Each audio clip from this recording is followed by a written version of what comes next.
Hemelse Vader, vir die voorreg wat ons het om hier in U teenwoordigheid te wees, sê ons so opreg dankie. Maak ons vandag stil en ontvanklik vir U woord. Amen. Ons sing vanoggend in ons stil word as wydingslied vonk 72, wees stil want die Heilige is hier.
As iemand my liefhet, sal hy my woorde ter harte neem, en my Vader sal hom lief hê, en ons sal na hom toe kom en by hom woon.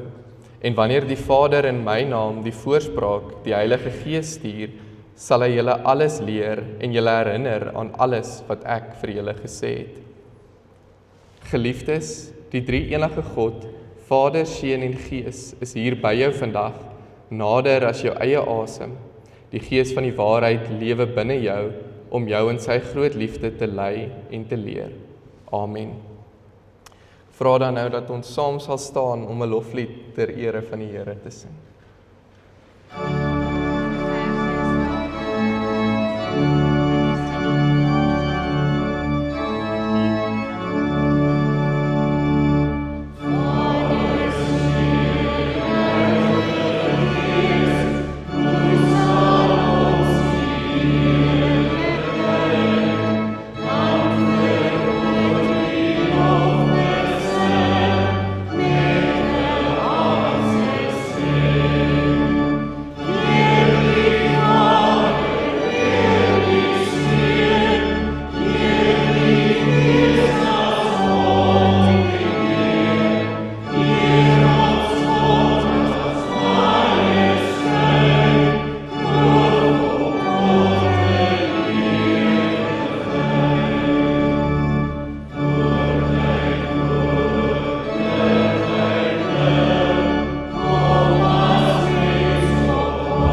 sê vir julle dan ook van my kant af goeiemôre.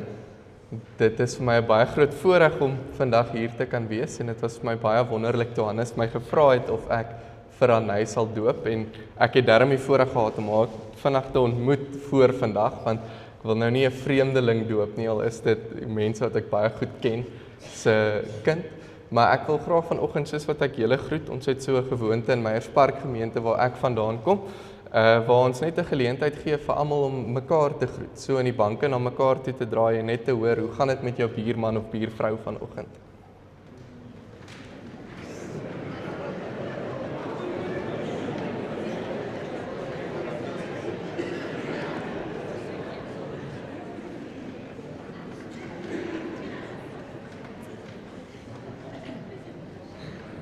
Daar is altyd in hierdie oomblikke 'n paar mense wat lekkerder gesels as van die ander.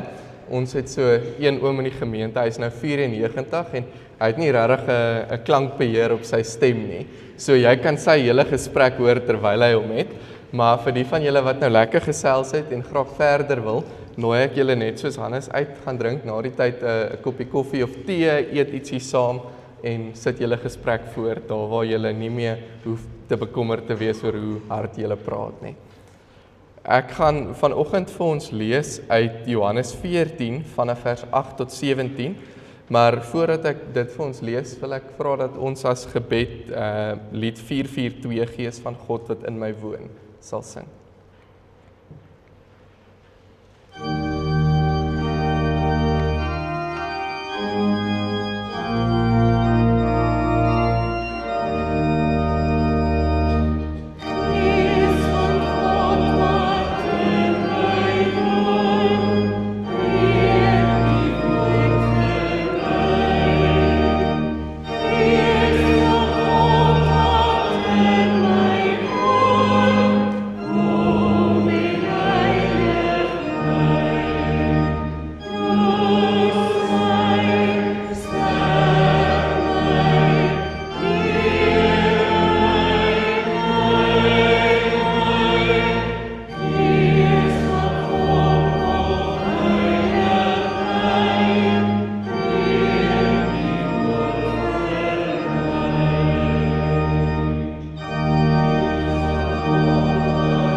Ek gee dan so oomblik, ek kan nie sien nie, as iemand graag wil blaai na Johannes 14 vers 8 tot 17, is julle welkom, dit gaan ook op die bord wees.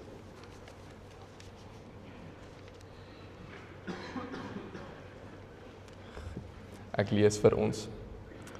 Toe sê Filippus vir hom, Here, wys vir ons die Vader en dit is vir ons genoeg. En Jesus sê vir hom, ek is al so lank by julle en jy ken my nie, Filippus. Wie my sien, sien die Vader. Hoe kan jy dan sê, wys vir ons die Vader? Glo jy nie dat ek in die Vader is en die Vader in my nie? Die woorde wat ek met julle praat, praat ek nie uit my eie uit nie, maar dit kom van die Vader wat in my bly en in my sy werke doen.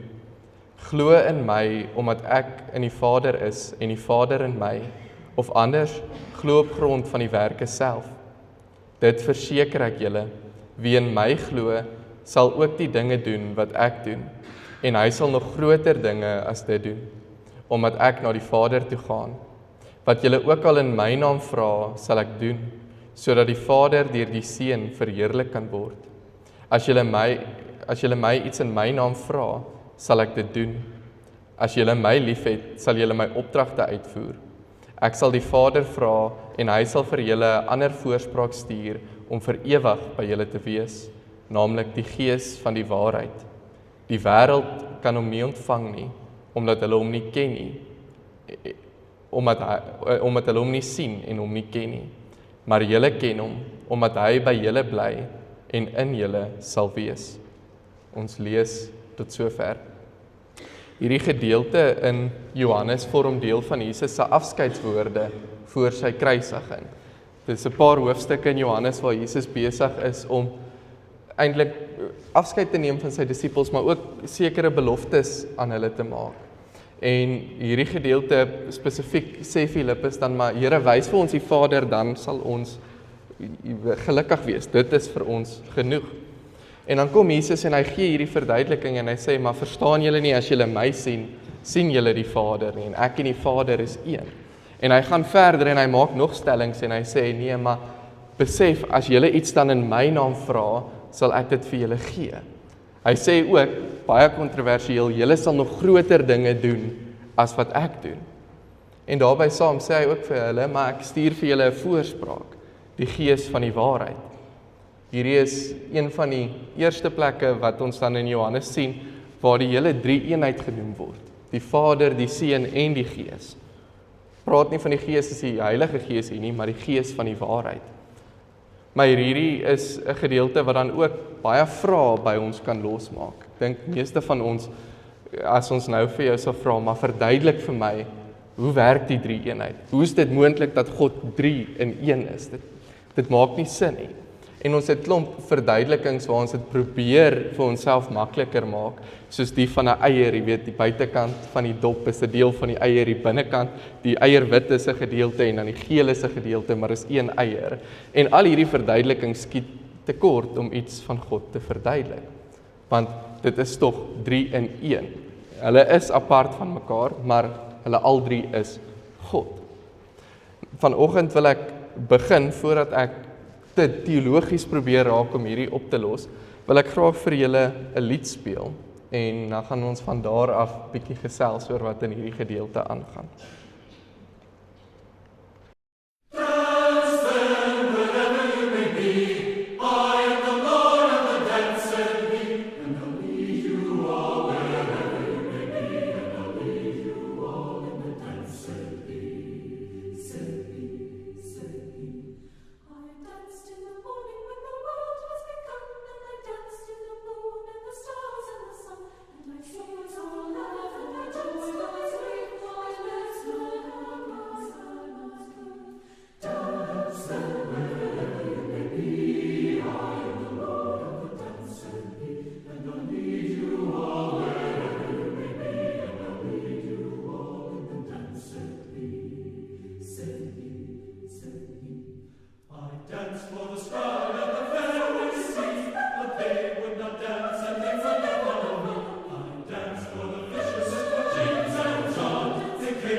Die van julle wat nie mooi die woorde kon hoor nie, maar ek dink baie van julle sal hierdie lied ken.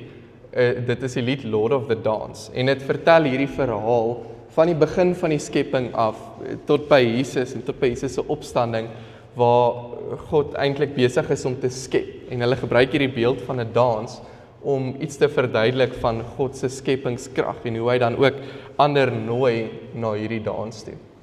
En vroeë teoloë het 'n soortgelyke konsep gebruik en later het dit bekend begin staan as die dans van die Triniteit. Dit probeer nie presies sê hoe lyk die Triniteit nie, hoe lyk God drie-enig nie, maar dit probeer ietsie verduidelik van die werking van die drie-enige God. Nou ek weet nie of enige van julle is wat daarvan hou om dansprogramme te kyk nie, maar ek dink meeste van ons sou al op 'n stadium gesien het, hoe lyk dit as twee mense dans, maar hulle is so gesinkroniseerd met mekaar, dat dit amper lyk of hulle in mekaar in verweef is, dat hulle so in ritme is, dat dit is asof hulle uit een brein uit dink. Jy weet, waar die ene tree gee die ander een presies die regte tree, saam met hulle. En dit is dan hierdie beeld wat gebruik word om iets van die wisselwerking tussen die Vader, die Seun en die Gees te verduidelik. Om te sê hulle is individue, maar hulle is so in ritme met mekaar. Die een se wil is die ander een se wil. En dit is wat Jesus dan ook hier sê. Wanneer jy sien hoe ek optree, wat ek doen, hoe ek na mense kyk, hoe ek vir mense lief is, dan sien jy hoe die Vader optree. Dan sien jy hoe die Vader dink oor mense. Alles wat ek doen, is in ritme met die Vader.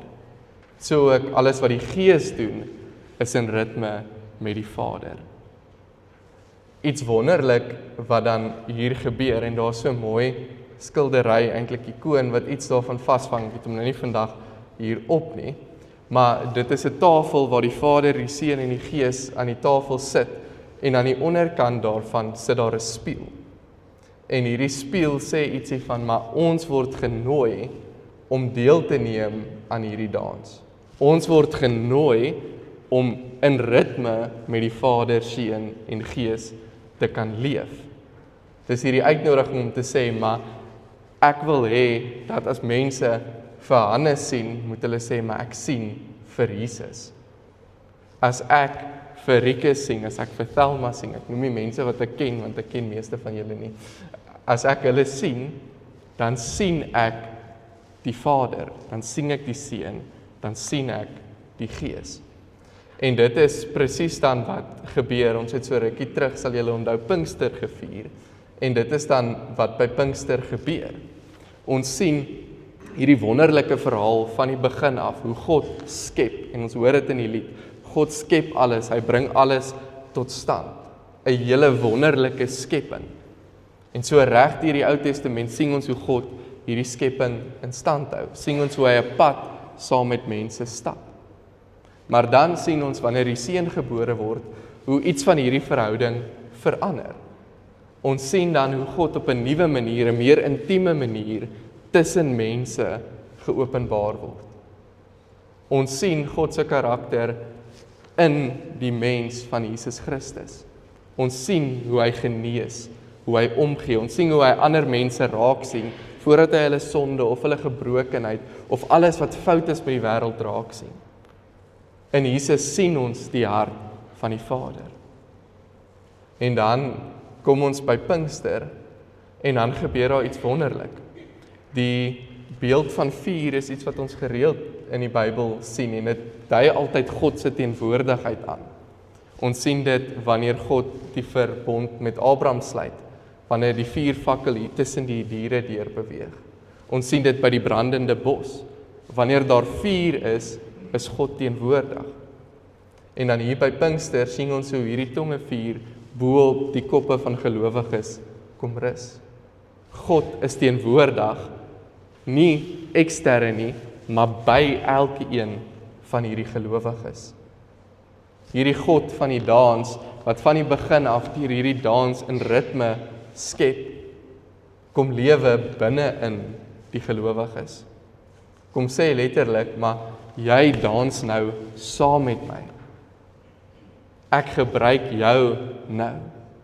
En dit is wanneer Jesus hierso sê, die wat in my glo, sal nog groter dinge doen as wat ek doen.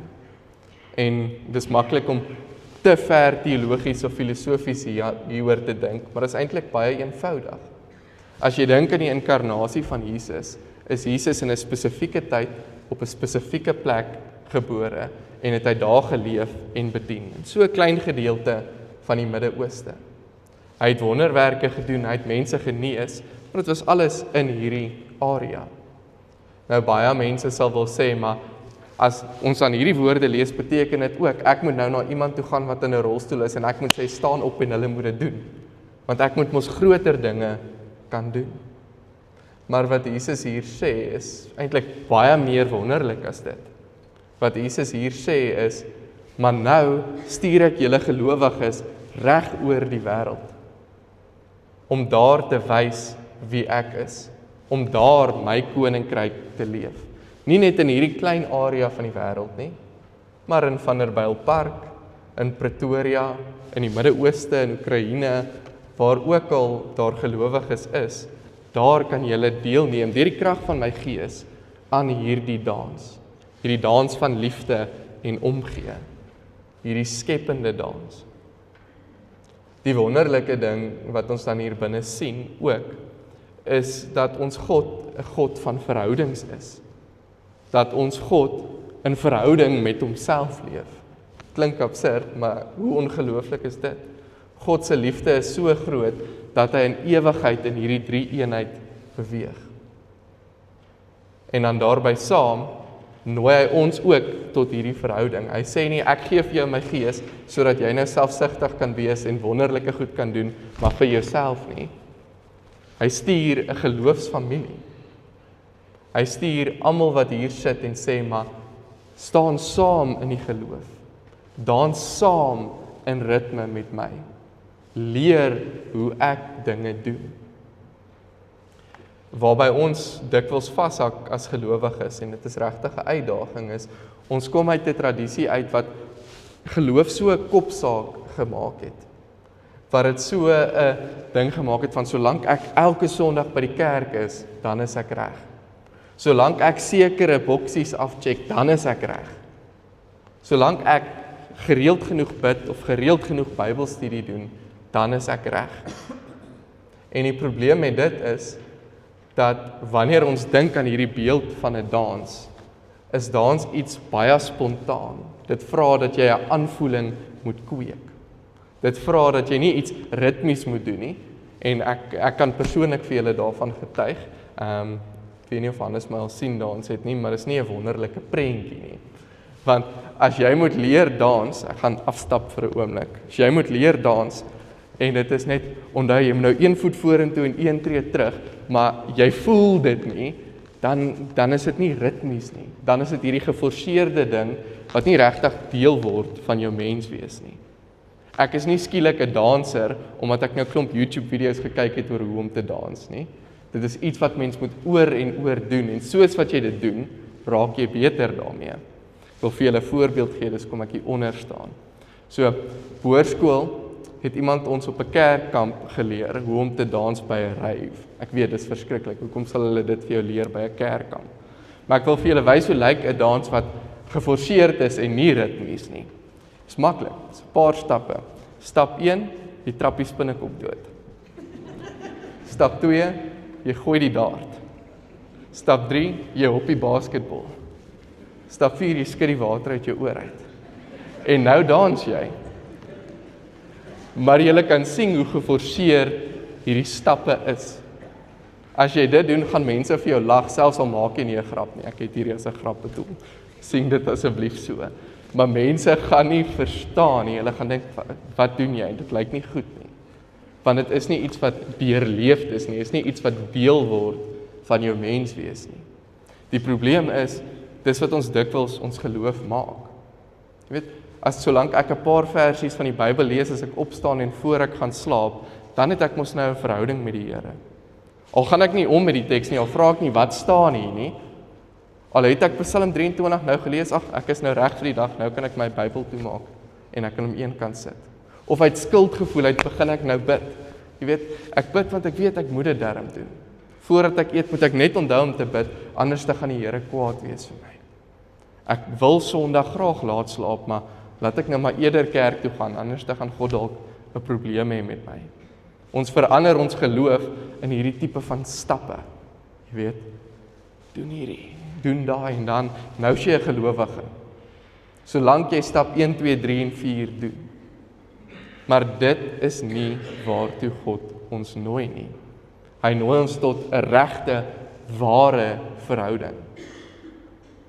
Ek wil vir julle sê, ek kan Hannes hier as 'n voorbeeld gebruik, want hy is nou hier vir Hannes en Danel.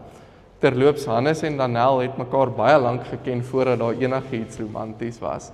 Maar hulle was vriende en daar was altyd hierdie verhouding. Daar was nie hierdie idee in Hannes se kop dat jy weet, hy moet nou dit sê en hy moet nou dit sê en hy gaan nou hierdie hele lysie skryf hoe om interaksies met Danel te hê, dan gaan sy hom raak sien nie. Weet, vanaand sal ek hierdie hemp dra want dis haar gunsteling kleur. Môre gaan ek vir haar hierdie boodskap stuur want hy dink dit gaan maak dat sy van hom hou. In alle eerlikheid is dit iets wat heeltemal spontaan gebeur het. Daar was niks forceer nie. Dit is iets wat gegroei het oor jare se tydperk en toe skielik, dis die regte oomblik daar en toe blom die liefde wat eintlik al lankal daar was. Maar dis 'n verhouding. Dis 'n pad wat hulle saam stap en tot vandag toe leer Hannes nog steeds vir Danel ken. Leer Danel nog steeds vir Hannes ken. Is daar nog steeds goed waar hulle nie presies dieselfde is nie, waar hulle heeltemal van mekaar verskil en hulle leer om dit ook saam te bestuur, hoe om saam hierdie pad te stap. Ek dink ouerskap maak dit nog meer so. En God nooi ons na so 'n verhouding toe. Hy vra nie doen dit en dit en dit nie. Hy vra leer om my te ken. Luister na hoe my hart klop. Want as jy die ritme van my hartklop verstaan, dan kan jou hart ook al meer soos myne begin klop. As ons na Jesus se lewe kyk, dan sien ons baie duidelik hoe hy met mense omgaan. Dan sien ons hoe hy lief is vir mense. Maar tog dink ons nie, maar solank ek kerk toe gaan, kan ek praat met mense soos wat ek wil. Kan ek doen net wat ek wil. Maar dis nie 'n verhouding nie. God nooi ons letterlik om so te word, dat wanneer ander mense ons sien, hulle moet kan sien, hoor, hier is iets anderste. Hier is iemand wat God werklik ken. En as jy dink, hierdie is nie belangrik nie, of jy dink, hierdie is maklik, as ons na die wêreld rondom ons kyk, hoeveel mense is nie meer in die kerk nie, bly glad nie in die kerk nie, wil niks met die kerk te doen hê nie, want dit wat hulle by gelowiges sien en hoor, is presies die teenoorgestelde van 'n God van liefde. Is presies die teenoorgestelde van 'n God wat verby die gebrokenheid en die sonde kyk en sê, maar ek sien jou mens wees en ek wil jou mens wees herstel. Ek wil jou heel maak. Hoekom as mense na ons as gelowiges kyk, sien hulle veroordeling, sien hulle haat, sien hulle hierdie laagie geestelike hoogmoed wat eintlik sê, maar ek is dalk so bietjie beter as jy, want ek ken darm vir God. Hoekom sien hulle nie liefde in oorvloed nie? Hoekom sien hulle nie iemand wat 'n plek maak vir alle mense nie? Hoekom sien hulle nie iemand wat omgee, selfs al is dit ten koste van jouself nie? Want dit is wie Jesus vir ons geopenbaar het. En hy sê, as jy my sien, sien jy die Vader. En wat sien ons by Jesus? Hy sterf vir mense wat dit nie verdien nie. Aan 'n kruis bid hy, maar vergewe hulle, want hulle weet nie wat hulle doen nie. As dit die God is wat ons aanbid, wat selfs die mense wat hom letterlik doodmaak, vergewe. Wat letterlik wens dat hulle lewe sal omdraai en naby aan God leef. Hoekom sien ons dit nie by gelowiges nie? Hoekom sien ons by gelowiges mense wat klomp stappe probeer volg, uit skuldgevoel uit, maar nooit regtig leer hoe God se hart klop nie? Nooit regtig leer hoe God met mense omgaan nie? Want dis wat die kerk veronderstel is om te wees. 'n plek waar mens die dans van God so duidelik kan sien. 'n plek waar mens moet kan instap en jy voel hierdie warmte, hierdie omgee. 'n plek waar enigiemand moet kan instap en na die tyd kan sê, hier het ek tuis gevoel. Hier het ek gevoel asof daar vir my 'n plek is. Hier het ek gevoel of mense verby my flentersklere kyk.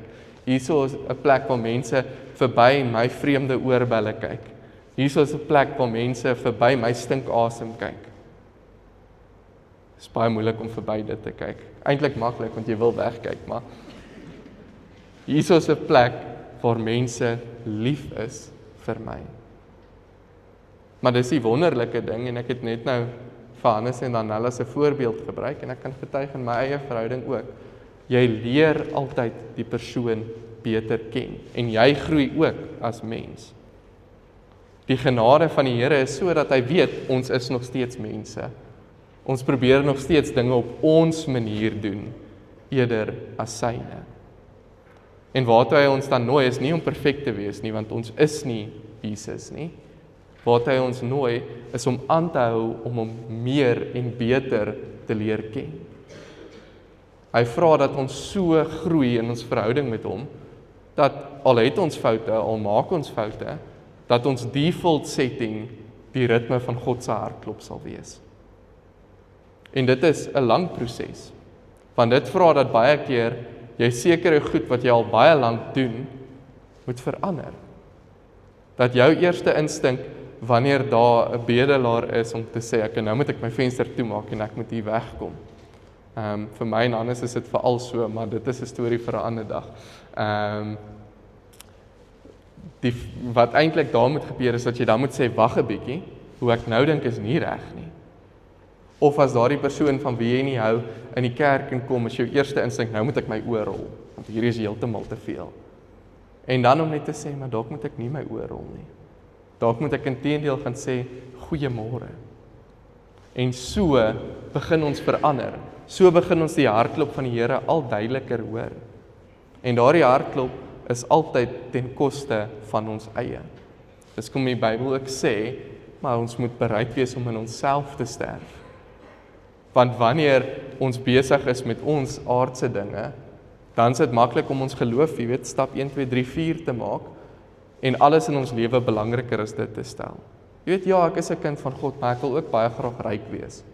So, al maak ek ander mense seer om daar te kom, ek sal nog steeds kerk toe gaan, en bid, Here, maar vergewe my. Maar my mikpunt is om ryk te word. My mikpunt is om aansien te hê.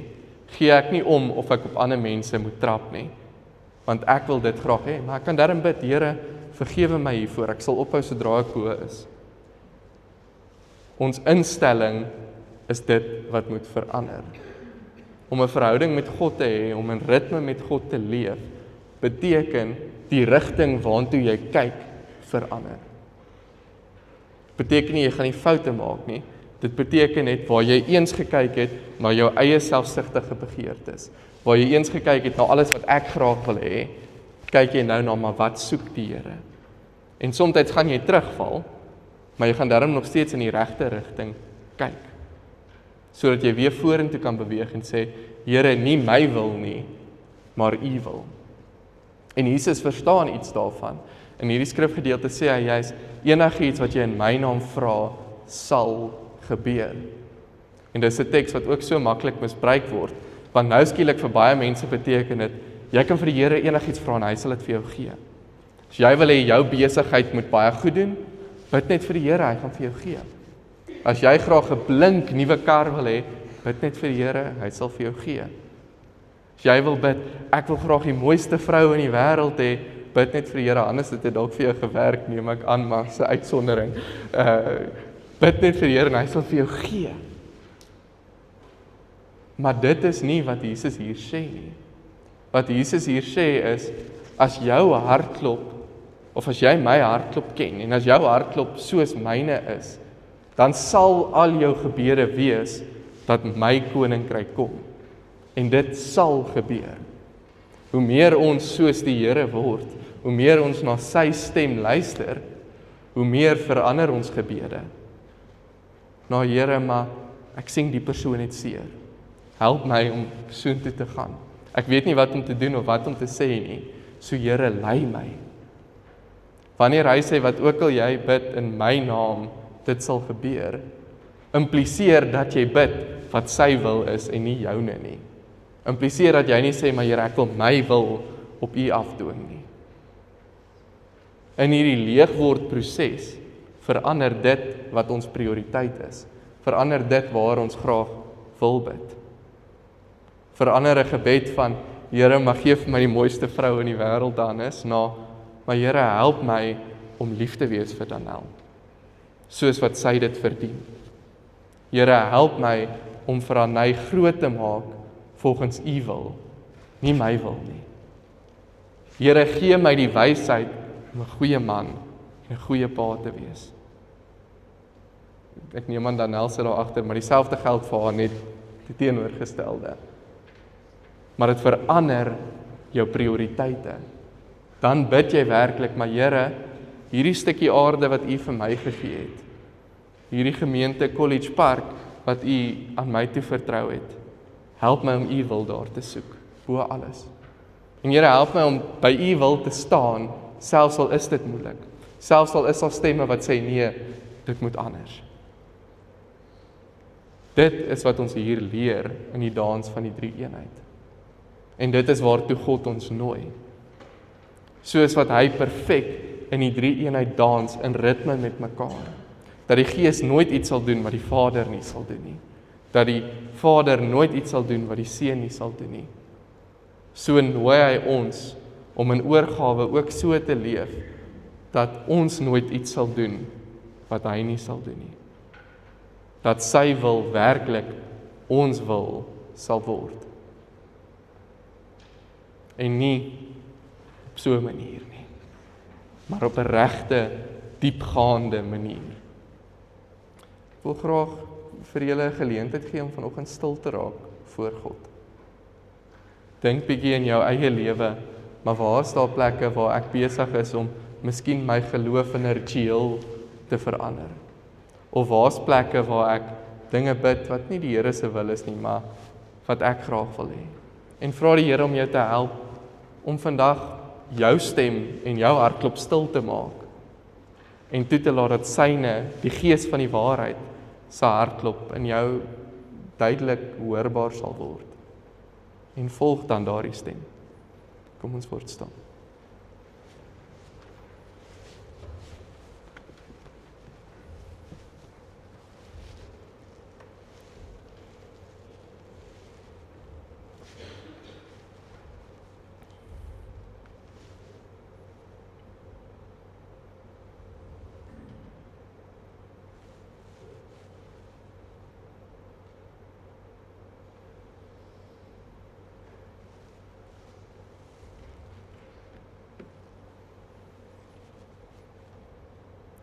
Here, ons is vanoggend hier in U teenwoordigheid. En Here, ons weet ons is net mens en ons is so dikwels besig met ons eie dinge. En Here, so dikwels trek ons U in en ons probeer U arm draai om vir ons te gee wat ons graag wil hê. Maar vanoggend kom ons in verootmoediging voor U. En ons bid, Here, maar help ons om U hartklop elke dag meer duidelik te hoor. Here, help ons om ons selfsugtigheid eenkant te sit. Here, help ons om ons godsdienstigheid wat ons verhouding met U so maklik verarm eenkant te sit. Here, sodat ons uit die diepte van ons hart uit voor U kan leef. Here, dat ons met al ons swakheid, al ons bekommernis, alles waar ons opgewonde is, alles waaroor ons bly is en waarvoor ons bang is, na U toe kan bring en sê, Here, maar wys my wat U wil hê ek moet doen. En Here, laat dit so gebeur dat ons later nie eers meer hoef te vra nie, maar dat ons U so goed ken, dat ons amper spontaan U wil sal uitleef. Here, ons vra dit alles in U groot en heilige naam. Amen. Dit is nou my groot voorreg om vir julle ietsie te lees oor die doop wat ons vanoggend gaan bedien. Waarom doop ons? Ons word gedoop omdat die Here God 'n verbond van genade met ons en ons kinders gesluit het. Reeds vir Abraham, die vader van alle gelowiges, het die Here gesê, ek bring 'n verbond tot stand tussen my en jou nageslag en al hulle geslagte. Dit is 'n blywende verbond. Ek sal jou God wees en ook die God van jou nageslag. In die Ou Testament het die Here die besnydenis en paasmaal as tekens gegee dat die verbond geldig is. Daarna het Christus gekom en hierdie verbond in sy persoon en deur sy verlossingswerk op 'n nuwe en finale wyse gevestig. As teken en waarborg hiervan het hy die doop en die nagmaal gegee. Die Here Jesus Christus het voor sy hemelvaart aan sy disippels die opdrag gegee om die doop te bedien. Hy het gesê, gaan dan na al die nasies toe en maak die mense my disippels. Doop hulle in die naam van die Vader en die Seun en die Heilige Gees en leer hulle om alles te onderhou wat ek julle beveel het. So het die Here hom verbind deur hierdie verbond om ons God te wees en ons te seën. Van ons vereis hy dat ons hom in dankbaarheid en gehoorsaamheid sal dien. Wat is die doop? Die doop in die naam van die drie-enige God, Vader, Seun en Heilige Gees, beteken en verkondig dat ons en ons kinders, wat as sondaars in die wêreld gekom het, slegs in die koninkryk van God kan kom as ons opnuut gebore word. Dat die Here daardeur bevestig dat hy ons in sy verbond insluit, ons tot sy kinders aanneem en ons deel laat hê aan die voorregte van die verbond. Dat ons en ons kinders verbind word aan Christus, wat ons sonde deur sy bloed afgewas het. Dat ons ou sondige lewe saam met hom aan die kruis gesterf het en saam met hom begrawe is. Maar dat ons ook weer deur sy opstanding lewend gemaak word, sodat ons vir die sonde dood is en vir God lewe. Die doop is 'n seël van die inlywing in die kerk van Jesus Christus en dit verplig ons om as lewende lidmate te leef. Dat ons as gedooptes die Here uit dankbaarheid met ons hele wese moet lief hê, vertrou en dien.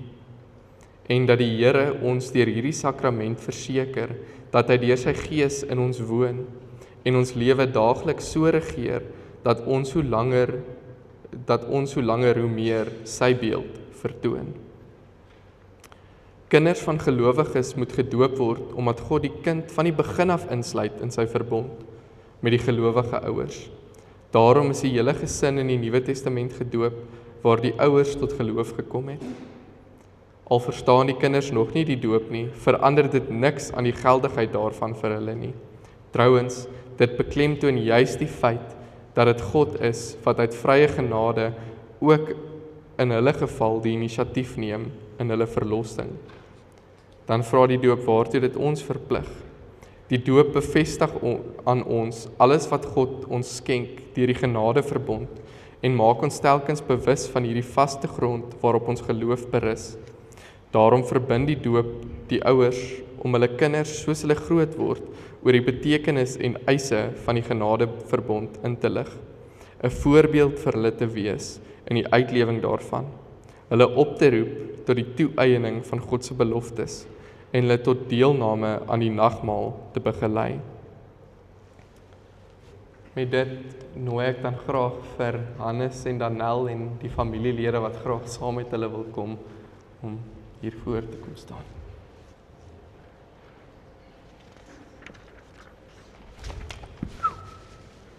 Daar val ek amper.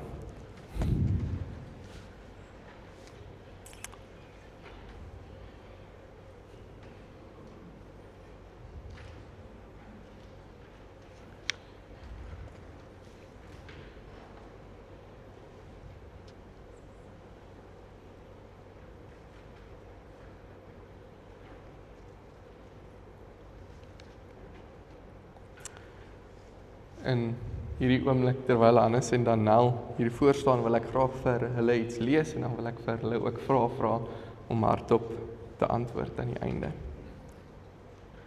Julle het gehoor dat die doop 'n goddelike instelling is waardeur die Here sy verbond van genade aan ons en ons kinders waarborg en aan ons al die gawes van Christus skenk. Om te bevestig dat julle die doop vir hierdie doel gebruik en nie uit gewoonte of bygelowigheid nie, moet julle opreg op die volgende vrae antwoord. Ten eerste, bely julle, hoewel ons kinders as sondaars in die wêreld gekom het en daarom onder die oordeel van God staan, hulle nogtans in Christus aan God behoort en daarom as lidmate van sy gemeente gedoop moet word. Bely julle dat die leer van die Ou en Nuwe Testament, wat ook in die belydenisskrifte van ons kerk vervat is, en in die kerk hier geleer word, die ware en volkome leer van die verlossing is. En derdens, beloof julle om hierdie kind, van wie julle die ouers is, in die leer na die beste van julle vermoë te onderrig en te laat onderrig. Ek moet seker dat ek sê dominee die gemeente. Ja, die goeie leer by jou. Ek wil, voordat ek vra dat Anay ingebring word, wil ek ook net so aan die gemeente 'n geleentheid gee om hardop te antwoord. En dit is, as gemeente College Park, is julle ook deel van hierdie geloofsreis van Hannes en Danel en Anay se grootword, en gaan julle nog 'n lang pad saam stap.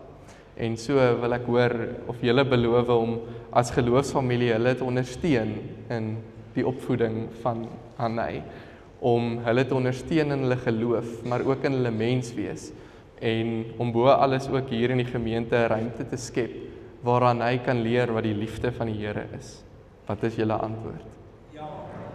Uitstekend. Ek het geen neus gehoor nie, maar as iemand het, kom sing my asseblief na die tyd. Ek gee dan nou 'n geleentheid asseblief dat aan hy vorentoe gebring sal word.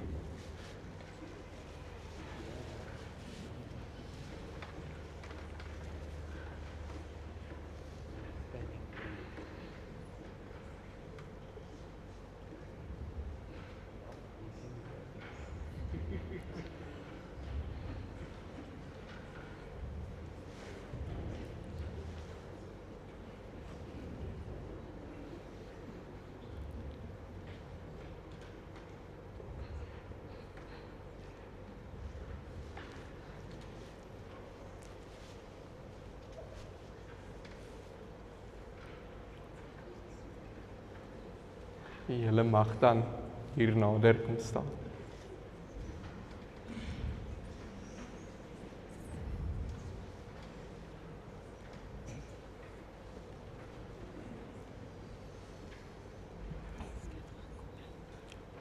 Het lyk my die gemeente het nog nie gehoor van lou water nie.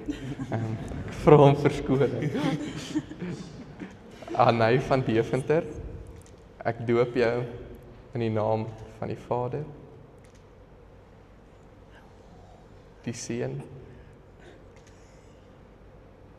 en die Heilige Gees. Amen. Ek gaan vra, daar's 'n paar ouderlinge wat graag 'n gelukwensing wil kom doen, en dan wil ek vra dat julle nie sal afstap nie, maar dat julle hier sal staan sodat ons ook vir hierdie gesin saam kan bid.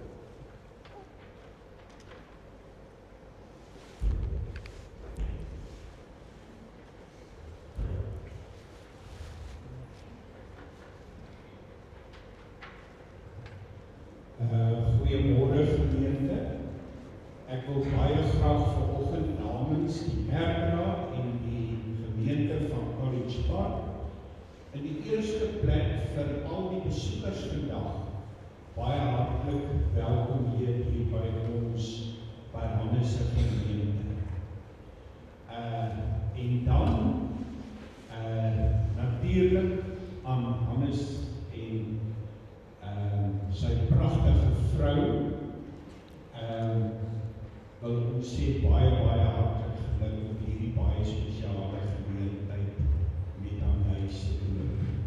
En dan het ons 'n gewoonte in hierdie gemeente waar ons wil vra dat die oupas en die oupas bietjie opstaan. Die oumas en die oupas asseblief opstaan. Nou Driekus en Red en Piet en Thelma en daar's 'n oupa ook, sy oupa Koos, oupa Hans.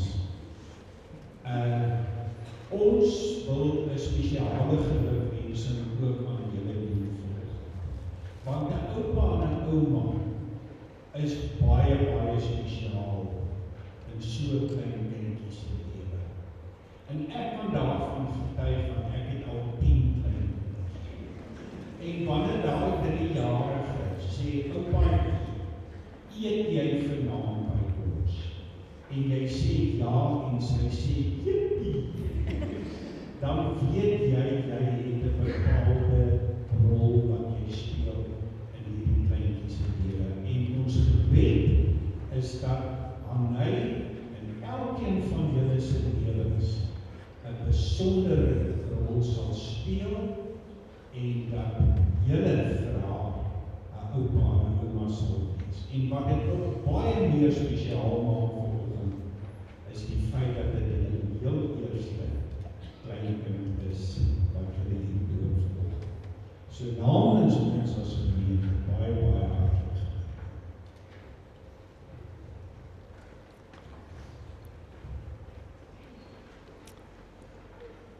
Ek besef ek het nog nie vir Hannes hulle eintlik gevra nie, maar gaan aanneem dis veilig om te sê dat ek nou vir julle kan vra om die doopkers aan te steek en dan gaan daar ook 'n video speel waarna julle saam kan kyk. Ek moet die video speel.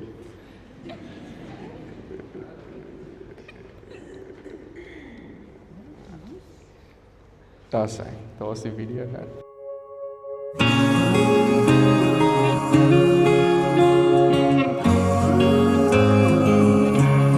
6 in the morning, hands are shaking, half ready, half scared to death. Hand me the world wrapped in a pink blanket.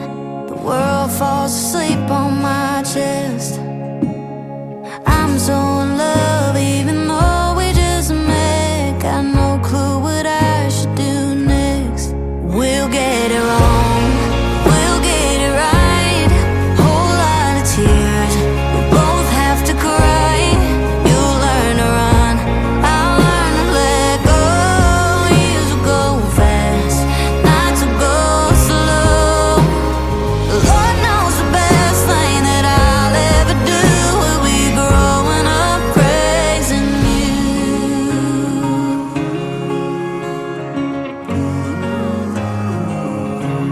I sat in the backseat, was 20 miles back home, holding my breath the whole way. Through the next grapes, the heartbreaks, and learning the hard way. We're both gonna turn out okay. We'll get it wrong, we'll get it right. Whole lot of tears, we both have to cry. You'll learn to run, I'll learn to let go. Years will go fast, nights will go slow. Lord knows the best thing that I'll ever do will be growing up praising you.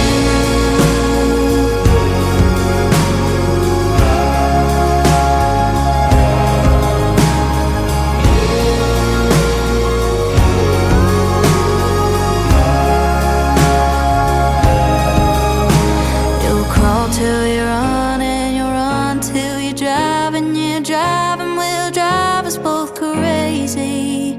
Wherever you go and whatever you do, just know you'll never not be my baby. We'll get it wrong, we'll get it right. Whole lot of tears, we both have to cry. You'll learn to run, I'll learn to let go.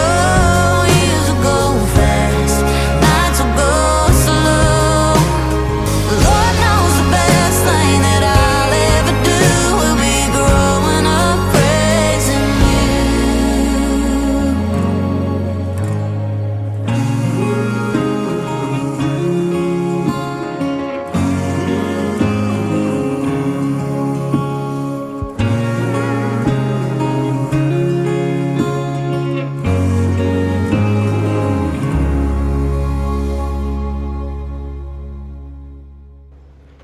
Terwyl Hannes en Danel en Anay voor staan, wil ek vra dat ons die oë sal sluit en saam met hulle sal bid en daarna gaan ons 'n lied saam sing, so sittende ergens kom 'n kind vandaan. Kom ons bid saam. Here, vir hierdie pragtige gesin wat hier voor staan, sê ons vir U so opreg dankie. Here, ons sê dankie dat U ook van die begin af vir Hannes en Danel genooi het om in U dans van liefde deel te neem. Here, en dat U ook hulle dansmaats gemaak het in hierdie lewe om saam mekaar te ondersteun, vir mekaar lief te wees en Here, mekaar op te bou op allerlei maniere. En so, Here, sê ons ook dankie dat U vir hulle 'n kindjie gegee het, vir wie hulle ook kan lief wees. Here, wie hulle ook kan opbou en wie hulle ook kan grootmaak om U naam en U liefde werklik te ken. Maar Here, so weet ons, hulle is ook net mens en hulle gaan ook foute maak. So vra ek, Here, dat U vir hulle in alles wysheid sal gee wat alle menslike verstand oortref. Here, dat U vir hulle 'n hart sal gee wat sag klop vir aan hy. Here, wat streng sal wees wanneer dit nodig is, maar nooit kwaai of kwaad of lelik nie, maar alles in 'n oorvloed van liefde. Here, ek bid ook dat U hulle in alles sal lei en ondersteun. En ek vra, Here, daarby saam dat U ook vir hierdie gemeente wysheid sal gee. Here, om nie in te meng nie, maar om te ondersteun en lief te wees. En Here, om ook raak te sien wanneer dit moeilik gaan en regtige hand van liefde te wees. En Here, mag nie hierdie gebou nie, maar die mense wat hier sit, 'n veilige ruimte sal wees, waaraan hy sal groot word, met 'n liefde vir Christus, maar ook 'n liefde vir die kerk. Here, dat dit nie vir haar 'n plek van aanbidding sal wees nie, maar werklik 'n huis waar sy die Here leer ken. En dankie bo alles, dat U haar ook van die begin af deel maak van U liefdevolle dans, dat U haar en haar gawes gaan gebruik in U koninkryk. Here, ons sien so uit na die reis wat U vir hulle gaan gee. Dit alles bid ons in U groot en heilige naam. Amen.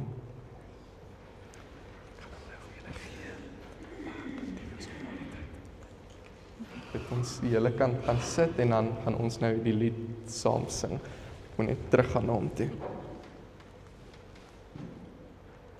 Daar sy. Kom ons sing, net soos wat ons sit, lied 344. Yay, yay, yay.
wonder van so 'n geleentheid is dat ons ook dan weer 'n geleentheid kry om opnuut ons geloof in die Here te bely. Ek vra dan nou dat ons saam sal staan en ons geloof hardop sal bely.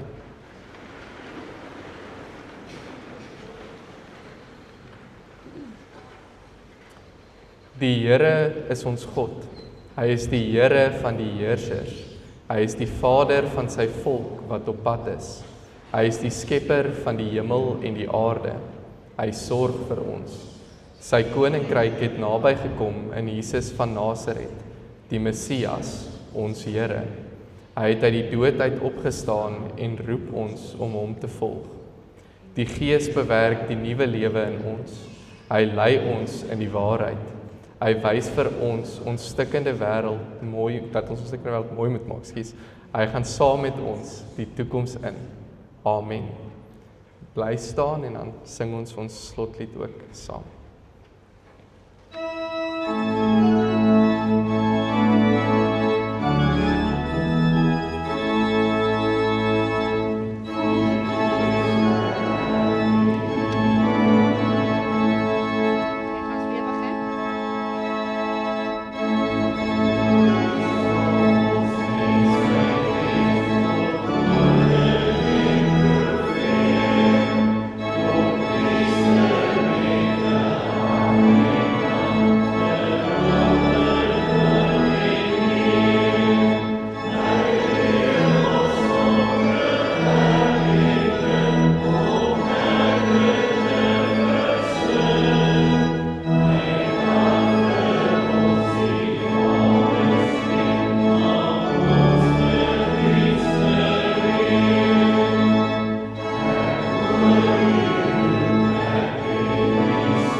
Ek wil daarom net by sê, in my gemeente doen ek nie gewoonlik hierdie nie, so ek vra hartlik om verskoning. Geliefdes, ontvang dan ook nou die seën van die Here. Mag die Here jou seën met ongemak oor maklike antwoorde, halwe waarhede en oppervlakkige verhoudings, sodat jy die diepte van jou hart kan leef. Mag die Here jou seën met woede oor onreg, onderdrukking en die uitbuiting van mense, sodat jy kan werk vir geregtigheid, vryheid en vrede. Mag die Here jou seën met trane om te stort vir mense wat pyn, verwerping, honger en oorlog ervaar, sodat jy 'n hand kan uitreik en hulle pyn in blydskap kan verander. En mag die Here jou seën met genoeg dwaasheid om te glo dat jy 'n verskil kan maak, sodat jy dinge sal kan doen wat ander gedink het onmoontlik sal wees. Amen.